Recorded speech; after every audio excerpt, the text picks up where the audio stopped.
Renforcer les capacités des partis politiques sur la prise en compte du genre dans le processus électoral, c'est l'un des objectifs de la formation des leaders politiques sur les innovations de la loi électorale qui se tient à Matadi. Organisé par ONU Femmes, cet atelier regroupe les hommes et femmes des partis politiques et les structures des jeunes pour une meilleure intégration de la dimension genre dans le processus électoral.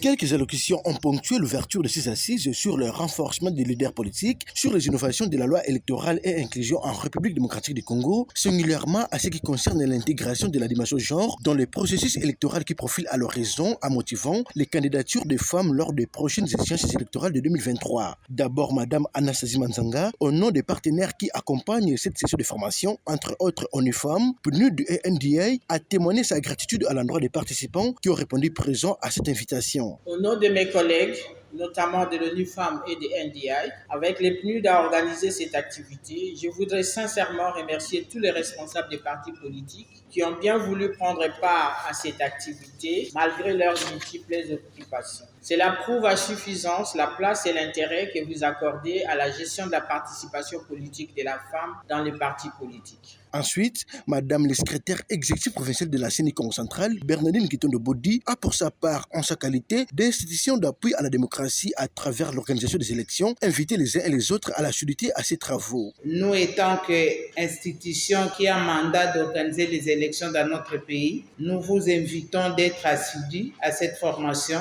car les élections se préparent et surtout avec l'encouragement des participations de la femme dans les processus et votre participation au niveau de vos partis politiques de ne pas être comme figurante mais comme actrice et les élections se préparent. Enfin, la représentante de la ministre provinciale en charge du genre a, au nom de l'autorité de la tutelle empêchée, réitéré ses remerciements à l'endroit des organisateurs de l'avoir invité à ces assises axées essentiellement sur la promotion et au développement des femmes et des jeunes. Nous profitons de l'occasion pour remercier le président de la République, son Excellence M. Félix Antoine Tshisekedi, chef de l'État, pour les efforts qu'il ne cesse de déployer en vue de ramener la paix à l'est de notre pays. Expert au sein du programme des Nations Unies pour le développement, PNUD en sigle, François Elika a rappelé à l'assistance l'objectif de cet atelier de 48 heures qui consiste notamment à renforcer les capacités des partis politiques sur la prise en compte du genre au sein de leurs partis respectifs et sur la loi sur la parité et autres dispositions légales en rapport avec la prise en compte du genre dans les processus politiques.